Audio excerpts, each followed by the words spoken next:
That's fantastic. Okay, so the character design is that and that and that. There you go. Great. Got it. That's freaking awesome. Okay. But you had a question. Yes. How do you handle criticism from fans or from people? Like, do you come across a lot of criticism or not really? Sure. He's asking how do you handle criticism from fans and from all angles. Everybody's got something to say. But just the same. I mean, opinions are like assholes. Everybody's got one. Sorry. No, but listen. Everybody's got something to say. Some of it's valid. Some of it is off. Sometimes, it's just like I've gotten a review for when I did Pirates of Silicon Valley, for example. Like I played Steve Ballmer in Pirates of Silicon Valley. And half the reviews said that I nailed it. They couldn't believe the job that I did. Like, that they were like, this guy became Steve Ballmer for this role. The other half said my acting was so over the top and just not believable. It was too energetic, it was too boisterous, it was too... Everything that I had been praised for doing in the positive reviews, I was lambasted in the negative reviews.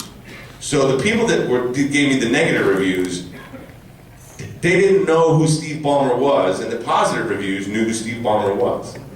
So it's just like, you take it, whatever. I mean, when you start, listen, if you're an actor in the business of show, when you start believing your own press,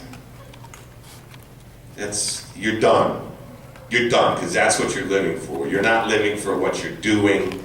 You're not living for what you're passionate about. You're paying attention to the wrong thing.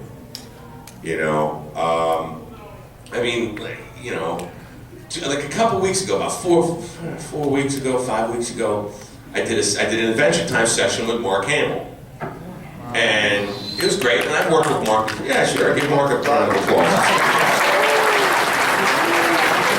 And I've worked with Mark a bunch of times, and he's always been great to me. He's in the movie that I'm doing, I Know That Voice. You guys know about I Know That Voice, the documentary that I've been doing? Wow, that's a good one.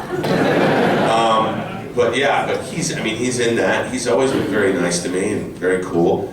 And just recently, when I saw him, he said, John, I forgot to tell you. I've been meaning to tell you how much I loved your Joker. I really thought it was fantastic. I was like, thank you, man. I really appreciate it. And of course, I love your Joker too. And I said, but coming from you, that really makes me happy. And before this, a majority of Mark Hamill Joker fans just trashed my performance in Under the Red Hood. And it's just like, hey, that's fine. I mean, Mark's been doing Joker for 20 years or something like that. However long he's been doing it, there are people that don't like change, that don't, that they want it's just like, you stuck your chocolate in my peanut butter, you just stuck your peanut butter in my chocolate, whatever. But people, especially on the internet, people will say whatever. They won't say it to my face, because I don't take that. You know what I mean? Like, I think that you're, all right? Oh, let me help you out. No, a lot of people say a lot of crap that's like, all right, it's whatever, you take it, If you can't take criticism, don't be in the business. If you can't take somebody saying, because 95% of the business is somebody saying no to you. No, you're not right for this. Thank you. No, that's good, thanks. No, we're done, thank you. No, that'll be enough. Thank you. You have to get past that every day. I still get told no. And that's what it is, that's what happens. And if you can't handle it, you can't handle it. Is there a balloon leaking or something like that?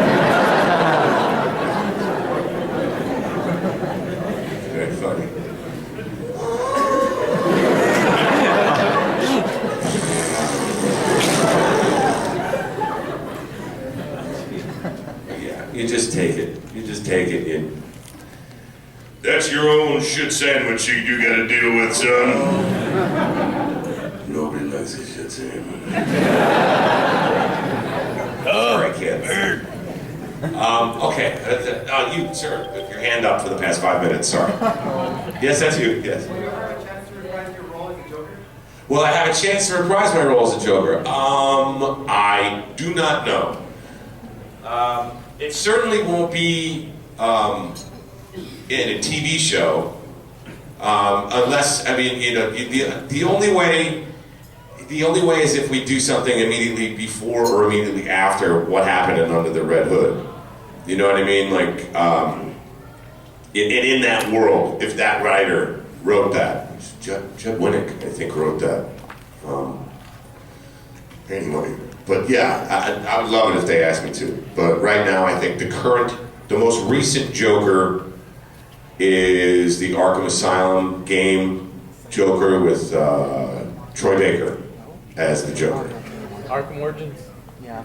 Yeah. So, but Troy's a friend of mine, and Troy's great. So enjoy his Joker. The Joker, see, this is the best part about playing the Joker. Playing the Joker is like playing like Hamlet. You know what I mean? It's like it's a classic role, and everybody gets their chance to take their spin at it. I don't know if I'll ever get to play it again, but if I do, hey, that's great, you know. But if I don't, hey man, just that's a notch in the belt, you know. It's all good, and I feel comfortable with what I did. You know, I liked it. Did you guys like it? I don't know.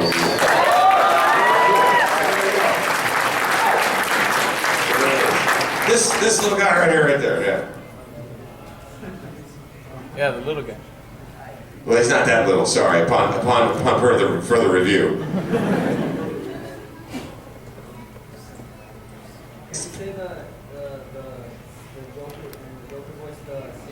You know what's funny? The Joker voice I can't really do. The other voices I can, but the Joker voice, you'd have to turn off all the lights, give me the script, get the musical stand with the light on it. That'd be the only light in the room. Have to have headphones on. I have to have Andrea Romano directing me. And yeah, give Andrea a round of applause. She's the best. She's so awesome. Maniacs, everything.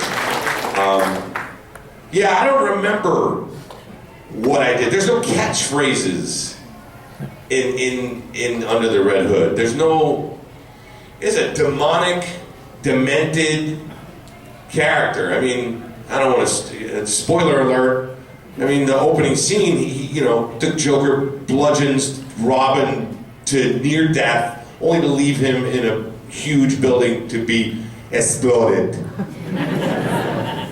So you can't really, I don't know, it's not really I can't even do the Joker laugh either. Because I don't remember what I did. When you're doing something like that, you just don't remember. It's kind of like live theater. You don't remember your performance until after you get off stage and go, what did I just do? Because the adrenaline's going and everything like that. Marshall Lee right there. How's it working with all the characters from Adventure Time? It's a lot of fun. I've watched Jeremy Shada grow up. He was a little boy, when we first started.